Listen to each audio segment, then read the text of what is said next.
everybody. Welcome to Lilybug's Library. My name's Linda. If you've been here before, welcome back. So today we're going to do our June wrap-up. Finished everything for Romance Month. Finally found some romance, which is great, at least what I considered romance. So the last few that I finished, we've already talked about a lot of them. But the ones that I just finished were Midnight Promises, and forgive me if I look down now and again, but I have notes on things. I'm really bad at remembering names, even names of characters, even if I just read it. So I have to make a few notes. Um, so I finished Midnight Promises, and it was about Karen and Elliot. And Karen has come out of a bad relationship. She divorced her husband, has two children from him. She ends up meeting Elliot and getting married to him. So all that's already happened before we start this book. Apparently it's the eighth in the series, which I didn't realize till I started reading it, but it doesn't spoil the story at all. So the whole thing, for the most part, involves Elliot going in with a bunch of people in the town, and he's going to open up a gym. And Karen has some major issues left over from her first marriage. She's always very concerned about money. She's not entirely sure that Elliot's not going to one day leave her like her first husband did. He wants to adopt her children, and she's not even really on board with that because she's still kind of fearful. So the two of them were probably the characters I liked the least in the book. So they were supposed to be the main characters, and they were, but I got really tired of listening to her not trust her husband and go on and on about money and the way he acted. And I'm not saying she didn't have some valid points, but I didn't need it for the whole book. And for the most part, he was a Latino man, and he was trying to overcome what his father had been like, which was very much my way or the highway. And he was doing his best with all of that. And then the townspeople were good. I mean, everyone in the small town, like there was Helen, who was a lawyer.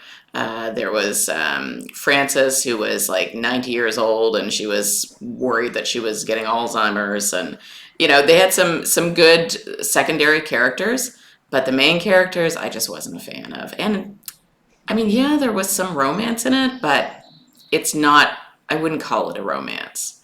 What would I call it? I don't know, really. A cozy mystery without the cozy and without the mystery. I don't know. I don't know what you'd call it. But anyway, I mean, it wasn't horrible. I gave it 3 out of 5 stars. So it was just okay. The next one that I had read was, let's see, Lightning Lingers. Oh, Lightning Lingers had such promise. It, if you remember me talking about it before, it was this woman, Catherine, and her brother TJ had called her and said that he was in trouble, and he had, was in Mexico, and not to tell anyone. So, of course, like all books, first thing she does is tell someone. So if anyone gives you a secret and tells you not to tell anyone because they're in danger, don't tell anyone. But she did. She told Jake. And so they had dated 10 years before, and he ended up flying her to Mexico. And in the midst of it all, the whole point of the lightning is there was like a lightning storm, and he thought he saw his father in the lightning because his father had supposedly died during a lightning storm as well, I think. And he thought he was getting answers in this lightning. So anyway, long story short, he crashes this plane, and then they get out of the plane, and it turns out they're in this wooded area in Mexico, and they kind of hear these voices and they hide away. And anyway, the next thing you know, this drug cartel comes through, and they blow up the plane, and they're trying to like do whatever they have to do and kind of get away from all that and find TJ. So again, back to the love story part. It's been 10 years. They're both still holding grudges. They're both acting like they're, I don't know, 14 maybe. And I didn't feel any kind of chemistry between them. As the story goes on, the mystery becomes a little better. They, end up with, discovering TJ and kind of solving that part of it. But, and, there was a happy ending, and I love happy endings. But at the same time, I don't think I cared because I just did not like the characters. The characters were just very one dimensional and it just didn't do it for me. So I gave that one 2 out of 5 stars. The next one was a cozy mystery that had a little romance in it. At that point, I was getting desperate. So it was Bodies, Baddies, and a Crabby Tabby. I think last time I told you it was a chubby tabby, but crabby, chubby, he was probably both. So it was good. It was had some good mystery to it, and had a little bit of romance, not much. It was just basically this person who had she'd come back to her hometown after her boyfriend had left her for her hairdresser. She was really more upset about her hairdresser leaving than her boyfriend, and she lost her job, so she comes home to lick her wounds, as many people do in those cozy mysteries. And it's also the home, though, of her ex-husband with the woman that he left her for. So there's that. But the whole thing is her trying to solve this 3 different murders that happen in this small town. And her uncle Des helps her with investigating them, which I thought was a nice twist. Usually there's, someone else, like a best friend or something, but usually it's not her uncle. So I thought that was kind of cute. And so again, the whole town was lovely. They were all interesting characters. I mean, you might not love them all, but they were interesting. And then the romance, the little bit there was between her and this guy that she knew from when she was a kid who comes back to town. And it's such a little bit of romance. It could almost be too little to even call it a slow burn. It was just a hint of it, right? But and the cat that's in it is cute. He's very sweet with her and very sweet with people he loves. But if someone comes near him that he doesn't like, he's ready to fight to the death, pretty much. So the one person, of course, he didn't like was her ex-husband. And then there was a couple of other people in the town that he didn't like for various reasons. Now, I gave it a 3.5 out of 5 because I did enjoy it. The one part I thought they could have easily gotten rid of, and I would have gave it a higher rating if they had, was the ex-husband and his new wife. He was just such a throwaway character. He was about as stereotypical of a trying to keep it G-rated here. He was not a nice man, and he was hitting on her because his wife was out of town, and then the wife comes back and of course blames her, and her husband can't do any wrong, but it was so typical and so unneeded. Like, they didn't contribute anything to the story at all. So to me, she could have left them out and I would have been quite happy. Now maybe, I don't know whether that was a first in the series or not. If it is, then maybe their characters are developed later, but if not, she could have easily left them out. So then, the last one that saved the day was Part of Our World, which I listened to on Audible, and I gave that 5 out of 5 stars. It was a romance. It was beautiful. I enjoyed all the characters of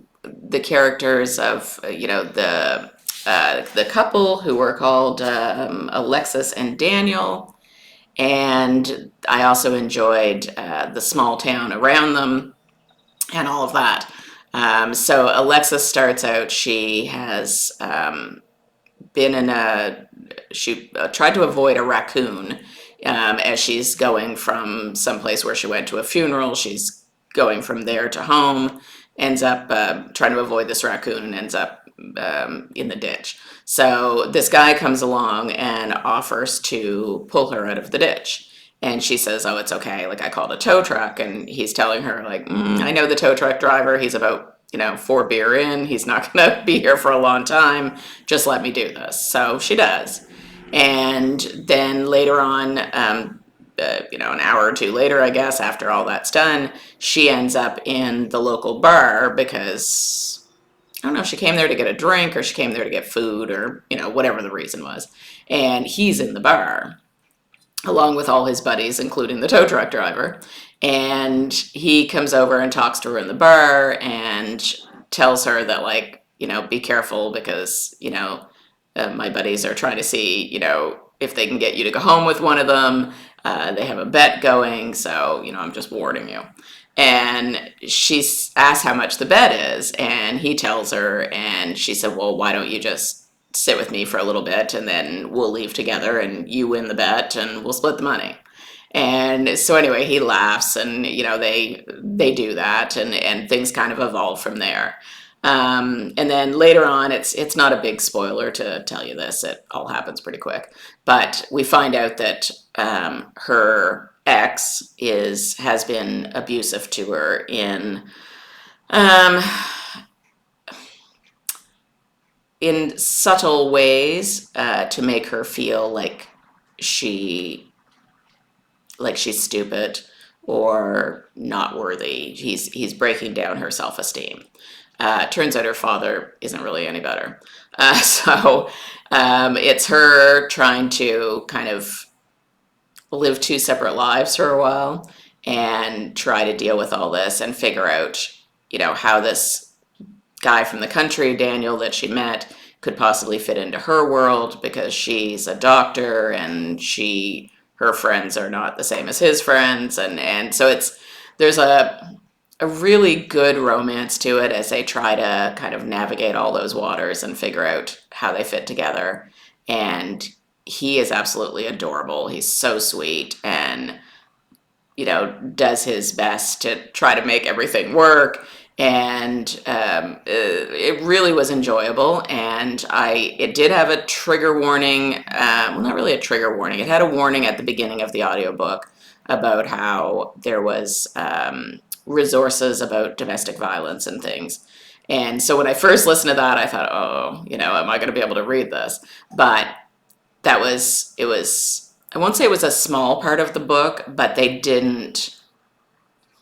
a lot of that had already happened, and it was kind of her getting past all of that, or trying to. So it was fine. And then, like I said, I read through listened to the whole thing, and it was just the people who did the audiobook, they were really good, and I really enjoyed it. So 5 out of 5 stars on that one. So that's about it for today. Most of these, like I said, I told you before that started. My mid-month wrap-up. I can't even talk this morning. Boy, I think I need more coffee. My mid-month wrap-up, I told you about all of the other ones, but it was definitely part of your world that saved the month. So next month, I'm going to do Canadian authors. It's Canada Day here on July 1st, so July is going to be all about that. So I'm excited for that. I've been researching different Canadian authors, found a lot of information I didn't know, and a lot of books I had never heard of. So I'm excited to dive into that. But that is it for June Romance, and I hope wherever you are, I hope you had better luck with romance than some of the people in these books, and I will talk to you soon. Bye-bye.